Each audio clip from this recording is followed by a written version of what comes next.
afterwards, just so everybody knows, quiz. I believe payment for right quiz answers will be in cookies, but so other things, just real quick before we let Dr. Craig get started. As you know, Hurricane Dorian was headed to us, but didn't actually make it. So we moved the open house to January 11th. So hopefully we'll see all of you January 11th for the open house. And wellness signups are on right now. So if you haven't signed up for your wellness packages for 2020, which I'm not sure how that happened, and it's 2020 coming up, make sure you get with us and get signed up for that now. If you sign up now and you pay now, but you win the free wellness package at open house, we'll just refund you your money. So you don't have to worry that you aren't in the running for the free wellness at open house, okay? So no concerns there. So without further ado, let's learn about some vaccine stuff from Dr. Bryant Craig.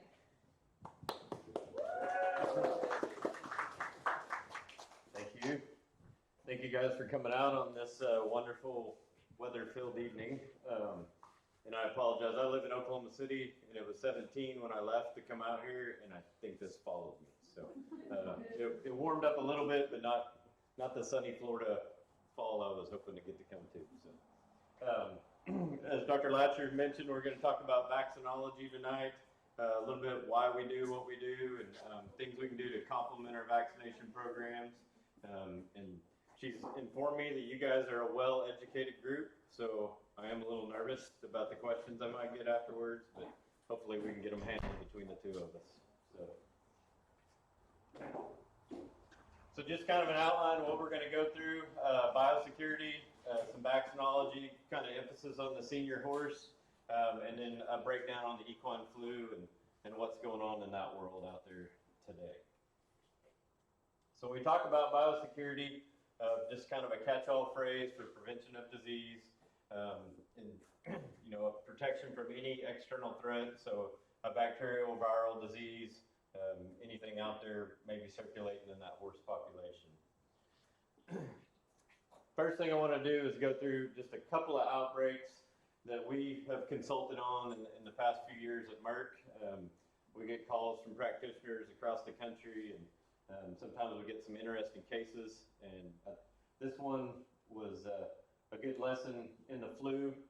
A trainer had 4 quarter horse yearlings that are not yearlings, 3-year-olds that went to a cutting. They came home, had some fevers, and within 2 days they had 25 more sick horses on the place, and ended up with 11 yearlings on the place with secondary bacterial pneumonia. So what started out as 4 horses going to the show ended up with 11 yearlings with secondary bacterial pneumonia. And Dr. Latcher, what would you estimate an interstitial pneumonia is going to cost to treat? Probably $2,000 to $3,000 to start. Yeah, so $2,000 to $3,000 times 11. That's a pretty expensive outbreak at the place. All mostly due to poor biosecurity coming home from the show, and probably a poor vaccination program heading into the show. The next one was another flu outbreak up in western Pennsylvania, a dressage barn. They'd loaned out a horse to another place. She came home. 2 days later, another horse on the farm had a fever. The horse that was loaned out was fine, but another horse in the place had a fever. The next day, they had 2 new cases, and by 6 days after that horse had come home, they had 4 more sick horses. So 7 sick horses in 4 days, just due to dumping a horse straight into the population without any quarantine time, without any biosecurity. So we can vaccinate all we want, but if we don't have some biosecurity around it, it's not going to be a silver bullet for us. So just some general practices for biosecurity. Can anybody tell me what the bad idea is in this picture? So we got 4 separate pens, but we have 1 water trough. Does anybody have a guess how long equine herpes virus can live in water for your horse? Forever? Not forever, but a long time. About 21 days. And if the water's dirty and cold, it can last even a little bit longer. So, if we got 1 horse with herpes virus drinking out of that water trough, that can basically basically circulate perpetually as other horses get sick and drink from that same water source. So we want to always try to have separate water sources.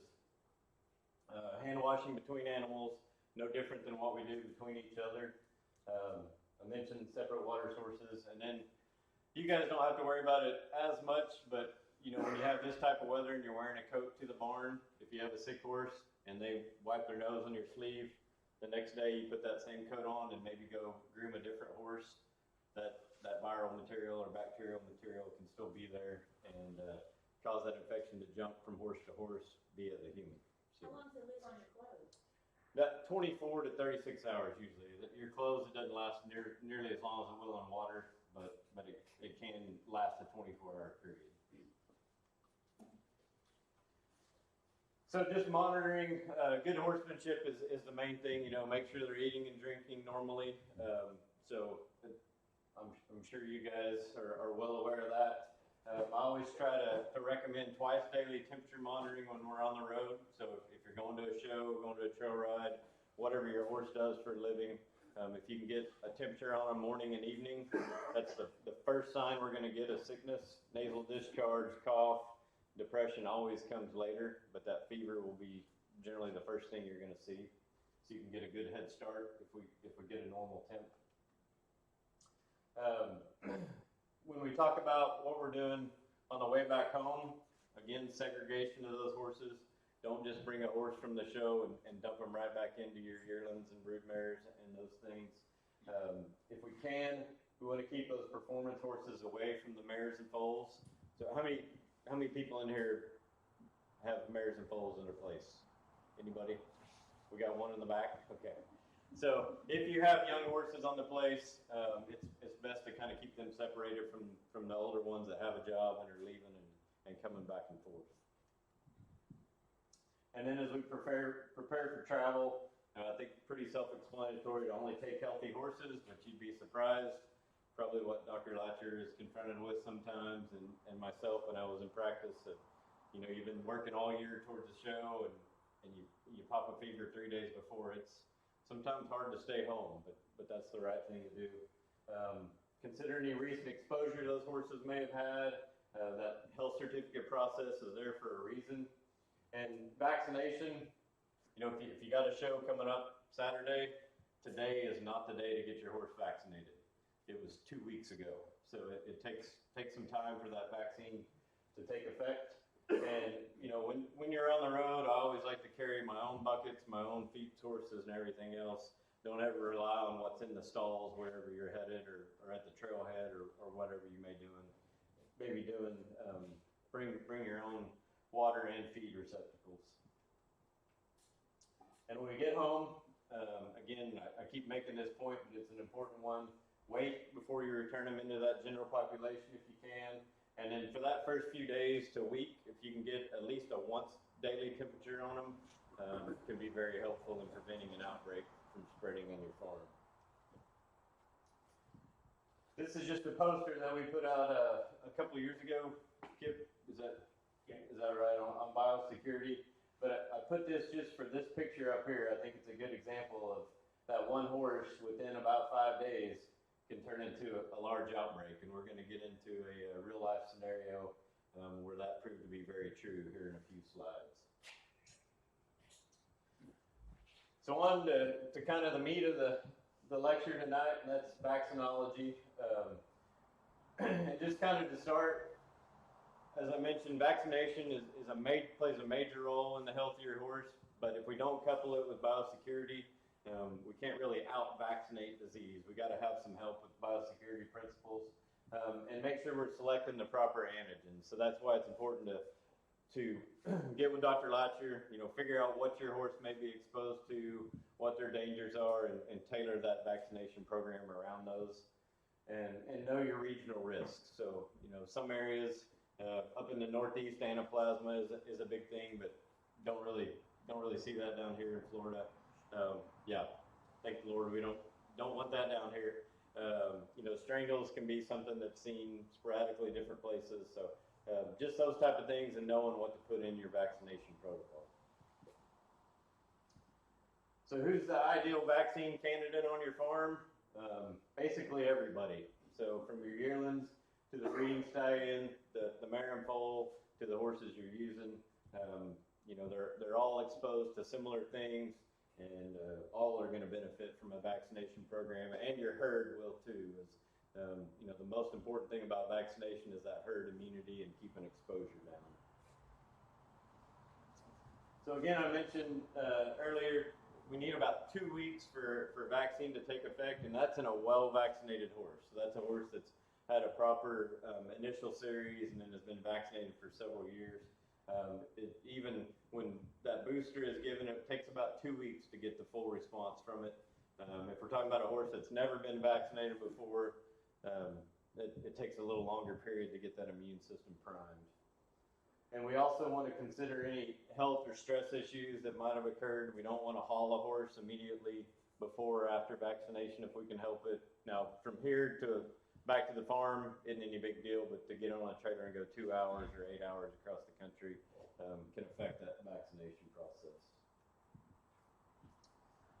So this graph up here kind of shows a horse response to vaccination.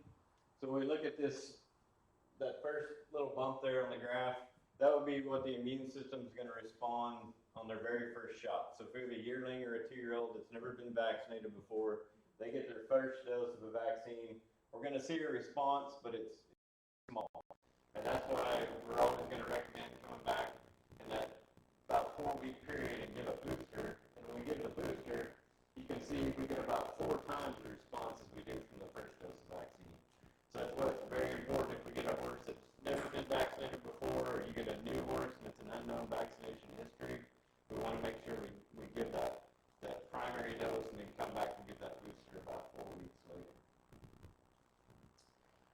And when we're looking at what that vaccination does, if we look at the bottom line there is the disease challenge on your farm or in your horse's environment, and then the top line is going to be the horse's immune system.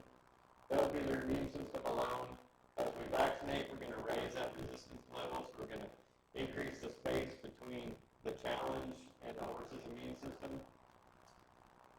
If we apply biosecurity to it, then we can drop that challenge level down, and we're still maintaining that immune system of the vaccination, so we increase that spread.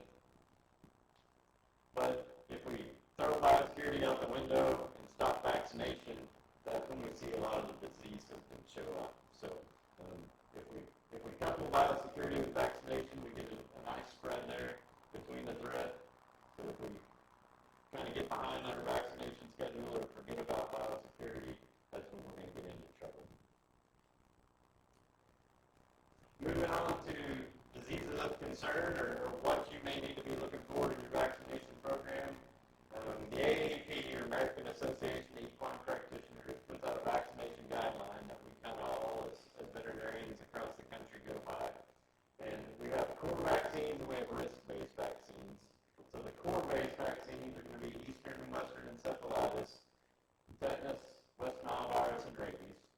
So those are diseases that any horse can get anywhere. So they don't have to have another horse around them to contract those diseases. And then risk-based vaccines are going to be the herpes virus, so EHV1 and 2, or rhinovirus, and influenza, and then some of the others I've got listed there. Not very commonly seen: anthrax, botulism, EPA, rotavirus, and strangles. So those are ones that are going to be a regional risk, and that's where your consultation with Dr. Latcher is going to become important.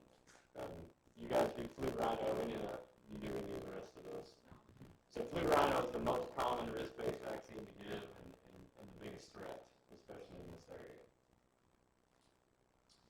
So when you think about the vaccination process and what you can do before and after vaccination, we always want to monitor those horses carefully for a couple hours. Allow them free exercise if possible. If not, some hand walking or something that allows that horse not to just go stand in one spot and not move. That's going to increase our chances for a sore neck or sore rump after vaccination if they don't get a little bit of exercise. But post-vaccination reactions, they can include anything from just heat, pain, or swelling at that injection site, which can be somewhat normal. That's like when we get a flu shot, our arm can be sore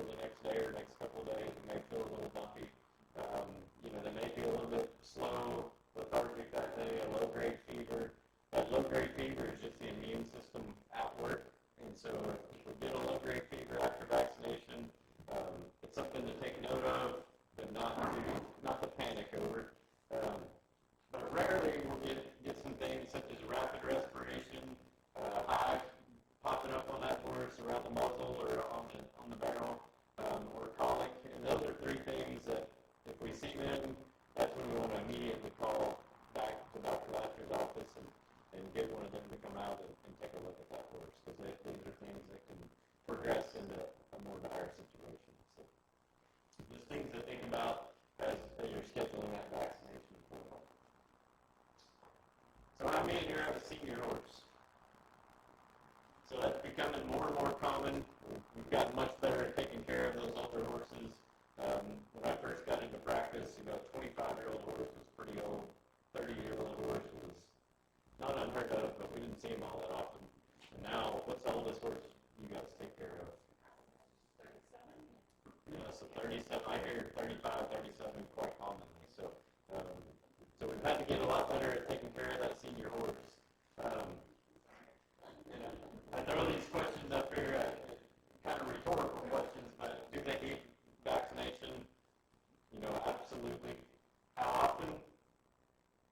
Sometimes more often than a middle-aged or younger horse, because they go through something called immunosenescence, or their immune system sort of forgets a lot more easily, much like the brain does in an older human. So as that immune system gets a little bit forgetful, we got to stay on top of that vaccination program to keep them protected at the same level of it as a younger horse.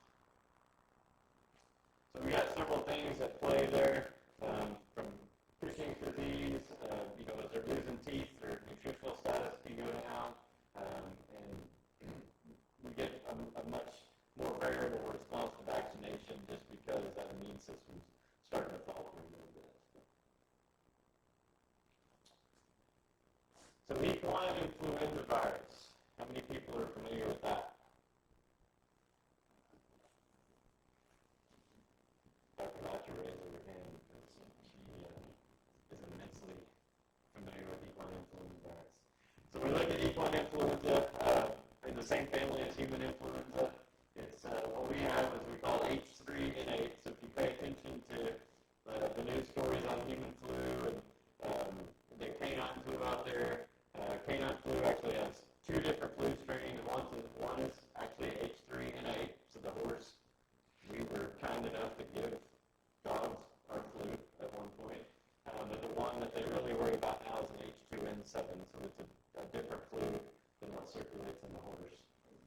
But when we look at the flu virus, we've got two outer surface proteins that we worry about. One's called hemagglutinin, and that's going to be those red spikes up there, and then the other one's called neuraminidase. Sorry, I don't say that word very often. But those two outer surface proteins are what antibodies attach to, and they constantly change. And so we're going to get into a little bit of that, of why that's important and why we pay close attention to it. So this is, and sorry I changed my color scheme here, but this is just another representation of that. So this big green stalk is just a blown up portion of that HA, or that hemagglutinin. And that's really what our vaccines are directed against when we talk about the equine flu. And these yellow spots are what are called key sites for antibodies. So those are, if you think about the virus and the antibodies as two Lego blocks, the antibody kind of latches on to the viral particles via those yellow dots. And so over time, as that flu virus circulates throughout the population, it kind of changes those spots, trying to evade the immune system. So we're constantly evaluating and checking those flu viruses to make sure we've got the right Lego block to attach onto that flu virus and get a healthy immune response. And we look at influenza transmission.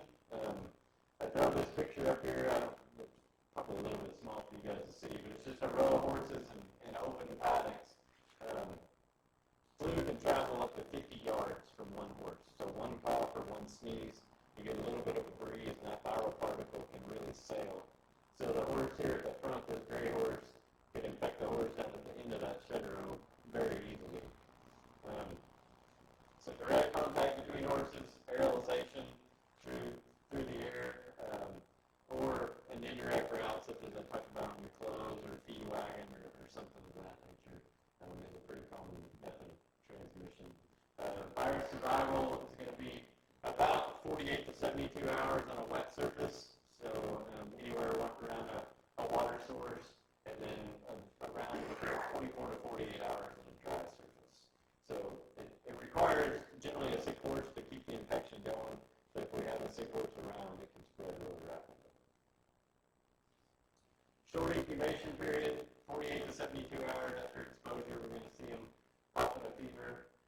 as soon as that fever pops, they start to shed large amounts of virus through that nasal secretion.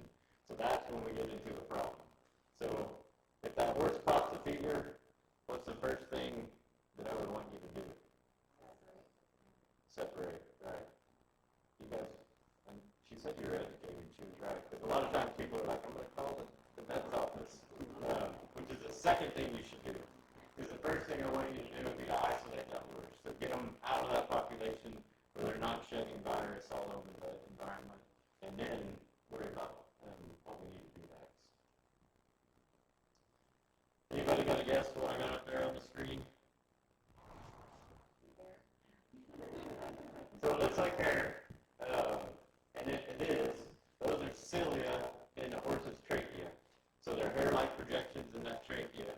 And their job is they're constantly moving up towards the nose, and they clean the lungs out of all the dust and junk and maybe viral particles, bacterial infections that may be going on, and they keep the lung and the respiratory tract clear. So when we get a flu virus running through, it scrapes all those cilia away. So that's why when we see a horse with the flu, they get a really deep cough that's not very productive because they're always trying to move that dirt up out of their lungs.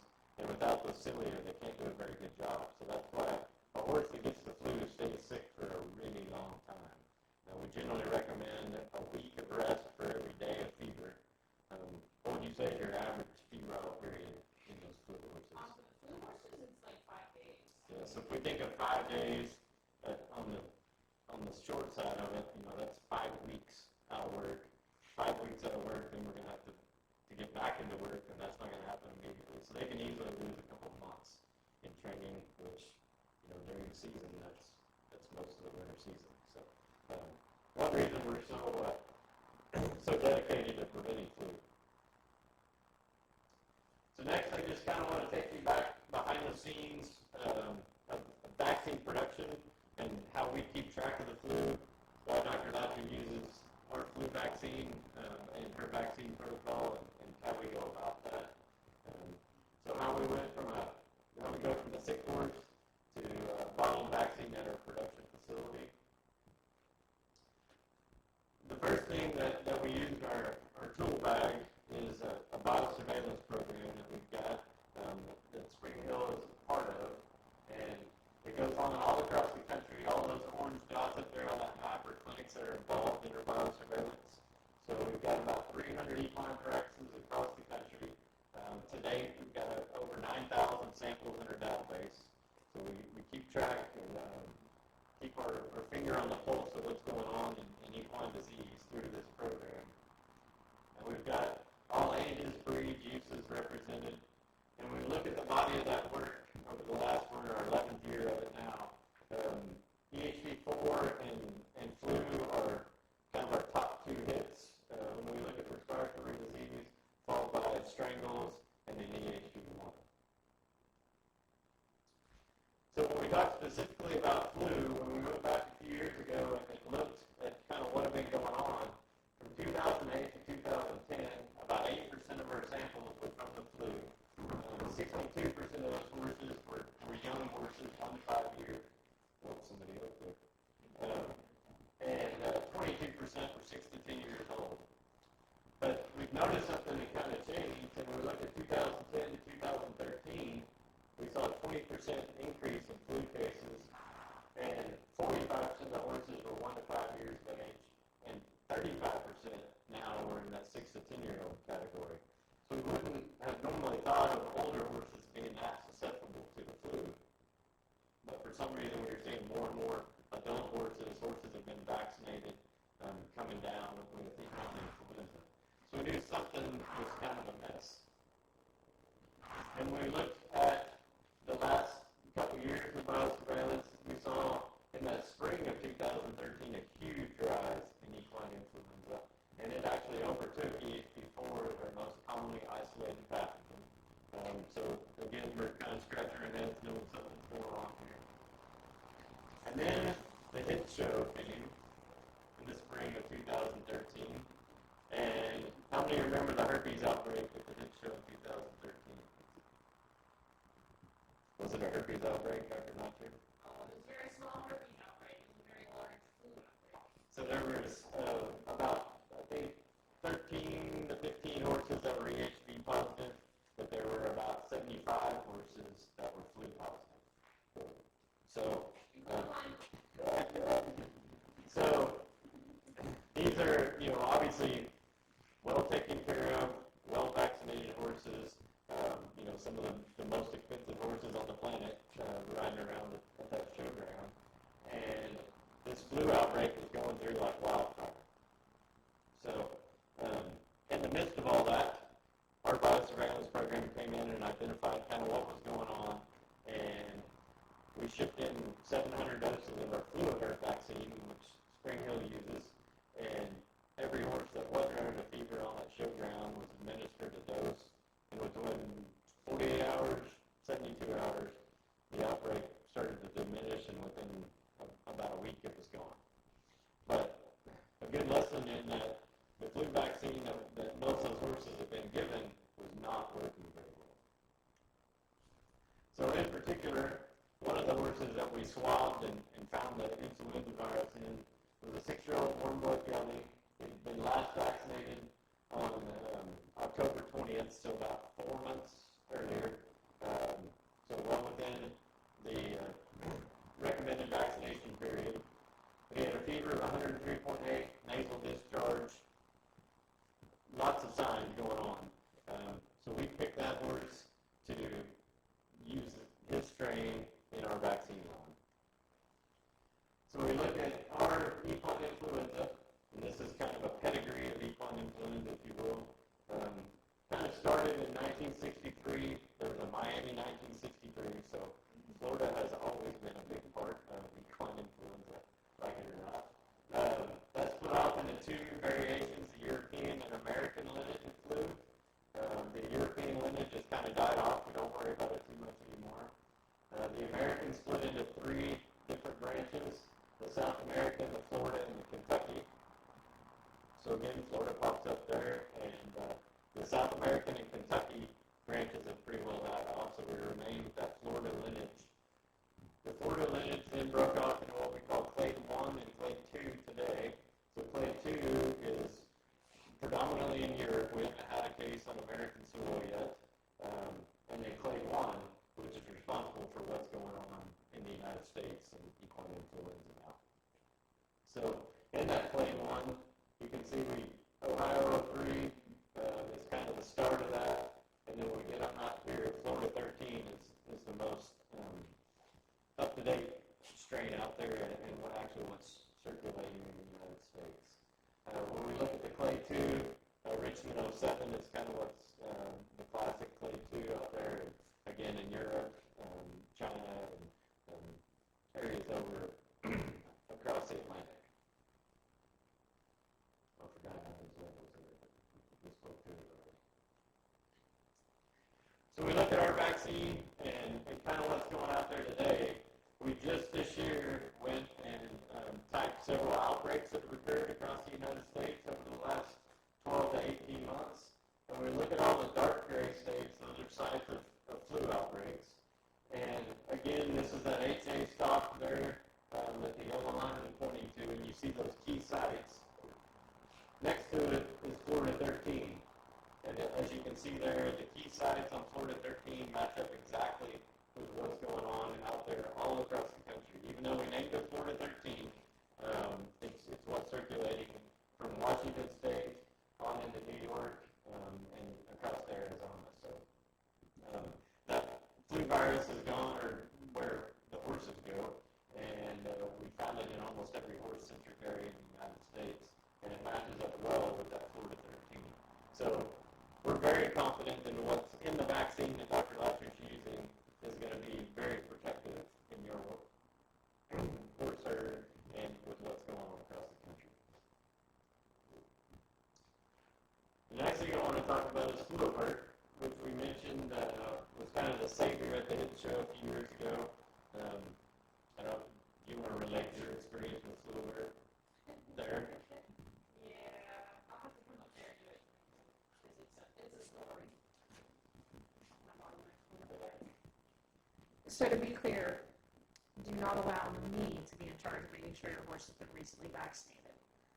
Allow Shannon and company to be in charge of that, especially when you're my horse. So my horse had been recently vaccinated with the injectable vaccine, but I always vaccinate my horses at least yearly, and usually right before it hits with Fluivert because it is such an amazing vaccine. I knew I had done it in January. Turns out it was January of 2012, not 2013. So my horse had been vaccinated with Fluivert 13 months before this outbreak. She was standing in a stall between two horses that had exactly what he was talking about. They'd also been vaccinated about 2 months before this outbreak. They had 105 fevers. They were sick horses. The only way that I knew mine actually had the flu was because I did nasal swab her for the surveillance program. All three of those horses came up positive. Like I said, I had two horses on the outside that had only received the intramuscular flu vaccine, and then mine that had received intramuscular and Fluivert 13 months prior. And we were under quarantine, so horses were getting temperature checks twice a day, and the state inspectors were coming through to be sure. Mine never ran a temperature. She had a temperature, if we're being clear. She had a 99.7 temperature. But she never had snot. She would cough like once or twice while she was eating, but literally that was it. I was a believer in Fluivert before that. I was a preacher for Fluivert after that. I mean, this thing is amazing. And you could tell the horses in the barn that had Fluivert, they were fine. You know, the ones who had only had the intramuscular they were getting sick. You think she's still shedding virus, even though she... So was she still shedding virus? Yes, she was. And the reason I know she was is because for this surveillance program, we do nasal swabs up their nose. It's very fun. I really enjoy it. So we do nasal swabs up their nose, and then we send it to the UC Davis lab. They look at what's in there, and she was shedding virus. She was not shedding as much virus as the other two horses. So every horse I saw at HITS that had the flu during this outbreak, they were well-vaccinated horses, and every one of them, except for mine, had not had Fluivert that were sick. And like I said, their fevers were high fevers, sick horses. I mean, you know how you feel when you have the flu. The horses feel the same. And every one of them had that except for mine. And the only reason I knew she was positive, truly, was because I swabbed her. So it was impressive. Sorry. Oh, thank you. Nothing like somebody who's been on the front lines. And part of the reason her horse probably was shedding a little bit of virus was because it had been 13 months since a dose of Fluivert instead of 2 months. So we talk about Fluivert. It's a modified live vaccine, and as you mentioned, we give it intranasally, and so it naturally replicates up in the horse's nasopharynx. And because that's a site of entry of infection, it does a better job at stopping that infection than our intramuscular vaccines do. So I'm going to play just a quick animation video for you that explains how Fluivert works and kind of give you a visual of what's going on once that vaccine's been administered. Is that something you have to have prior to, or does it also work once they have to kind of diminishing kind of like a cancer thing? Fluivert simulates natural infection, generating a broad range of humoral, cellular, and innate immune responses in both systemic and mucosal compartments. The new Fluivert applicator is readily acceptable to most horses, reducing the need for restraint. The applicator analyzes the vaccine, enhancing distribution and contact with nasal and pharyngeal mucosa. Fluivert antigen particles make contact with the lymphoid tissue in the upper respiratory tract and replicate within cells in the nasopharynx, simulating a natural type infection. The mucosal cells sense antigen and release cytokines and interferons to alert the innate immune system. These interferons have strong antiviral activity. This is an important aspect of Fluivert's effectiveness in reducing respiratory disease. These cells eventually release many non pathogenic viral particles. Mucosal dendritic cells capture these viral particles and display them on their surfaces. Capable of releasing cytokines and interferons, dendritic cells are an important part of the innate defense mechanism. Dendritic cells not only play a role in innate immunity, but also present viral particles to T cells, including antigen-specific cytotoxic T lymphocytes that kill infected cells. These dendritic cells also present viral particles to B cells, who then receive confirmation from T cells and are activated.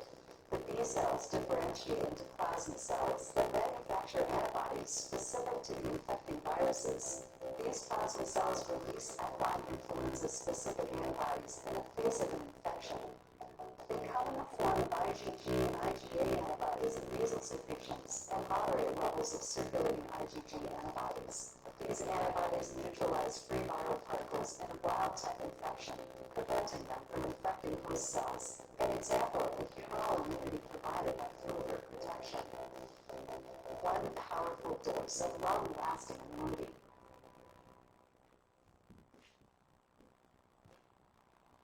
So it's always easier for me if I see a picture or a cartoon to understand something. Hopefully I made it a little more clear of what's happening when that dose of a vaccine is administered. So, repeat your question to me. Is this something that can be used after you know that you have a flu infection to kind of tamp down, the severity of it, or is it only a preventative? So the question is it only a preventative or can it be used after the horse has been infected? We don't recommend giving it to a horse with a fever, but if they don't have a fever yet, much like in the HIT show, the horses that it was given to, it was very effective in stopping that infection from spreading and stopping those fevers. So as the video mentioned, we get a lot of what we call innate immunity out of fluoride, which is non-specific, and it will help if they've been exposed to the virus but they're not sick yet. It helps tamper that infection and help kind of boost the immune system. So, if a horse has already spiked a fever, it's probably not going to do any good. But if we can get it into them before that occurs, then it does a lot of good. And they still recommend the intramuscular and this, or you can just do this? Because it seems like this is more effective.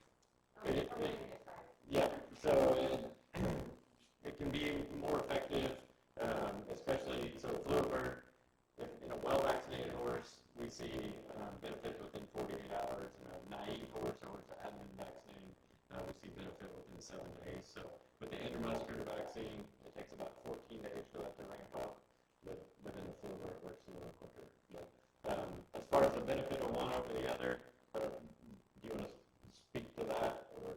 Well, so my answer is that Merck doesn't make one anymore without saying it.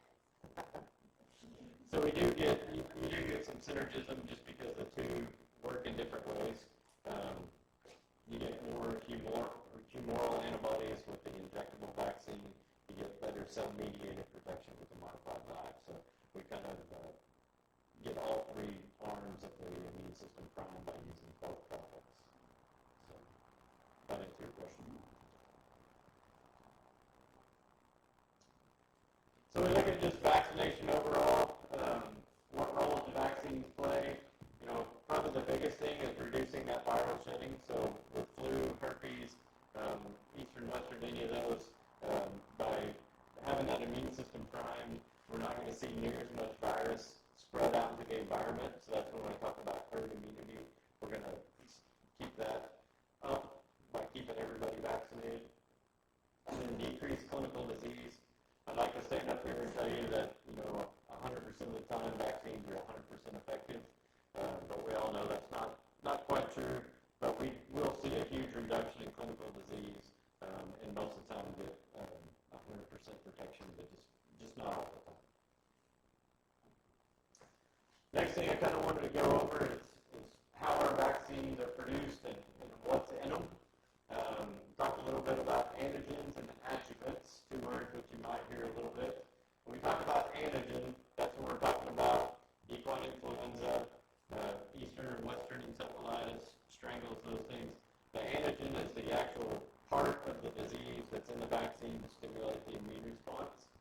And then we have the adjuvant in the vaccine. So the intramuscular vaccines all have an adjuvant, and that's just going to help the response of that vaccine. It's going to kind of stimulate that immune system to take a look at that antigen and build a response to it. So when we look at the Merck system in our vaccine, we have something we call the antigen purification system.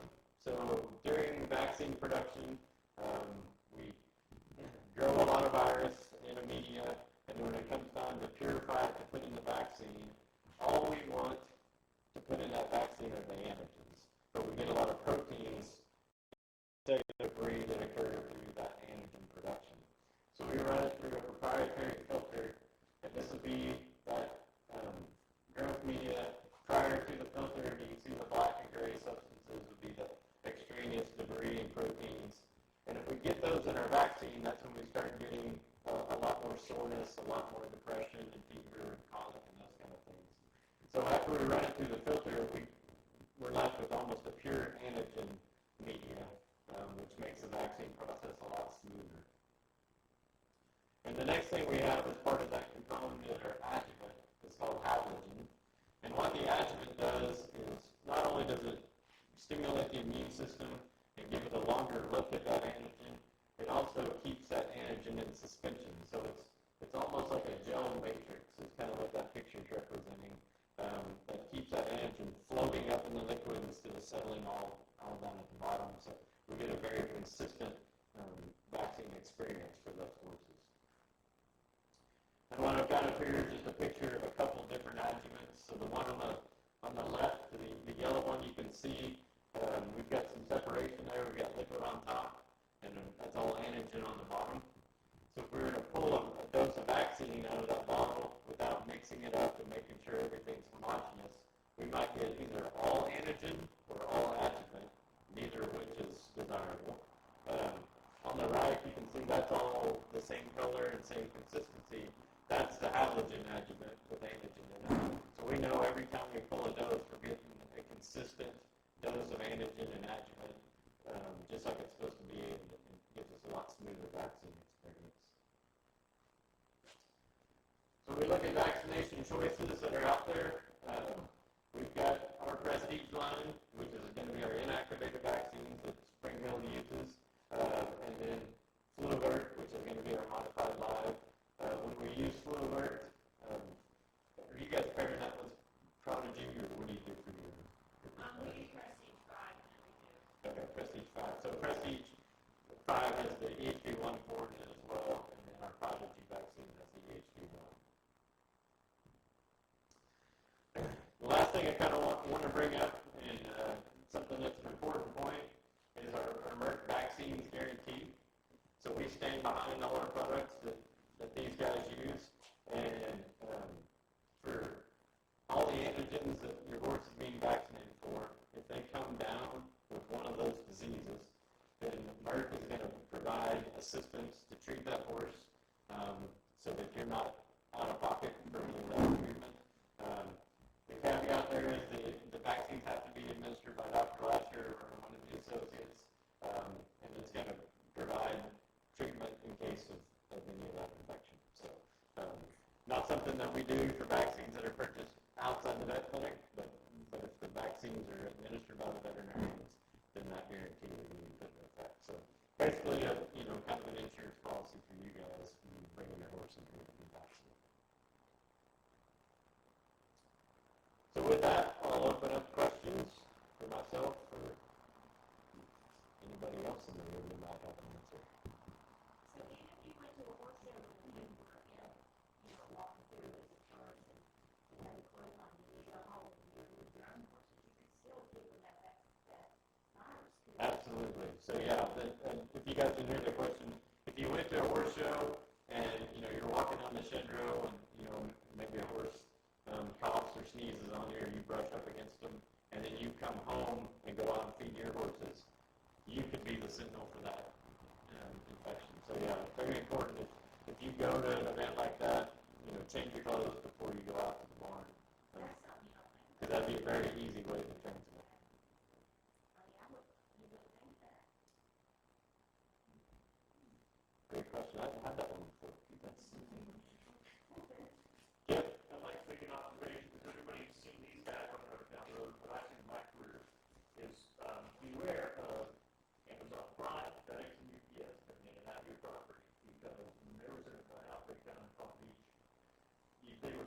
you stop the truck at the gate, going down all the properties, farm, dropping off your shoes, and you're, it's amazing. I mean, you start dropping now and it comes from farm to farm. And it's really one of those things you don't think about, just like you said, on the clothing. And now we spread infection and that work and talk about that because he's not even.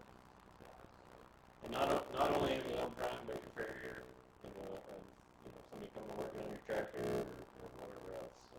Yeah, outbreak is really hard for us because we're always trying to figure out how to schedule our day such that either we're seeing the sick horses at the end of the day or we're changing clothes somewhere in the middle, and then we're pulling as little stuff off the truck as we possibly can, and we're doing it kind of over there, and there's a lot of the tie-dye suits and hydrogen peroxide wipes and sprays, and at times.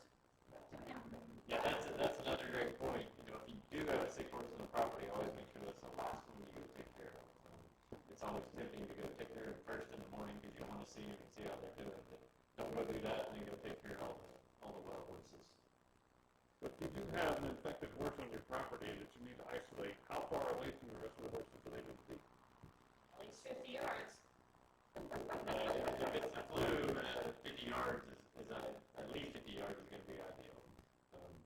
What about UV degradation of the virus? Is it better to have them out of your barn, like outside? Because a lot of those viruses break down in sunlight pretty readily. I do find that if I can, I was interested in what your take is on it, but I do find that those horses, especially in Florida where it's not, we're not worried about them being out in the horrible weather unless it's the middle of summer. But, if I can get those horses outside, I can usually have them doing better faster than if I'm maintaining them in a stall. And then it's everywhere in your barn. Exactly. It's so hard to keep the barn clean, like giving sunlight an opportunity to do what it does. And we do well with sunlight here in Florida. I mean, not today, but most of the time. Vitamin sunshine is always part of my prescription for those. So I agree. We get them outside in an open air environment. And most people don't have a quarantine barn, so Their barn is where their barn. right. So you can put a pen outside and that horse is safe and the weather's not too bad. I'll always out for that. I will say I was amazed it hits in 2013. Like, we were actively under quarantine, right? Like, there was a meeting about it in the Grand Prix ring. There was full-on freak out about the outbreak. But we kept showing because, that's what we do. We're all stuck here together in the middle of the show. But I was up at the ring, and a trainer who, I didn't even know this person, walked by my horse and held her hand out for my horse to sniff her hand. So, that was in the middle of an outbreak. Just think about what you're doing at horses. And I hate to be like, everybody else has cooties, but as far as I'm concerned, when I'm at a horse show, everybody else has cooties. And that's just the way it has to be. So, do you guys have any preventions for, when you go to the horse show and God knows what was in the stall before you? So I carry a garden sprayer with either a Clorox mixture or chlorhexidine and go in there to spray those stalls down before I put my horses in it. That's a good idea. And I would prefer to bring my own bedding because a lot of times you don't know if you go in there and you think, oh wow, free shavings, but I'm not sure who might have been in there and been on those free shavings. So if I came out and really strip that stall and put my own bedding in there too, but it's not always possible. Yeah. If you can, ideal. So if you have your horse vaccinated for both of those, and you go there, you have to still be that careful? Or I'm always that careful. Mine are double vaccinated with the intramuscular fluid and the intranasal. There's some reasons, but I still just assume that everyone has cooties because no vaccine is 100%. In particular, the rhino vaccine, we give it, but if I get the rhino vaccine, I can still get rhino. When I get it, though, I'm going to shed a lot less virus, so I have less of a chance of infecting him. And so like I said, I assume everybody has cooties. We also have a lot of low-level cooties that we don't vaccinate for. We don't have a vaccine for the common cold in humans. One of the reasons is that the common cold mutates fast, but the other reason is you can almost say, honestly, you're all right. It's 2 or 3 days and you're fine. And so it's not necessarily worth it to make a vaccine for that. Well, we have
mixing of our populations across the country.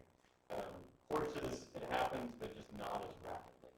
So when we look at, if we go back to that slide, see if I can get rid of that video thing.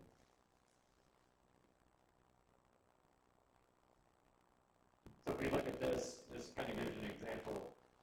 That's an 03 strain of flu. So it's still got two key sites that are the same as what's circulating out there today. But when you look at the 13, it's still matching up on all 8 key sites. So we get changes in the flu virus in the horse, just not as rapidly as we do. That's why there's a guarantee here. And that's why we do constant surveillance, and we're typing those strains to make sure that we're still on top of it.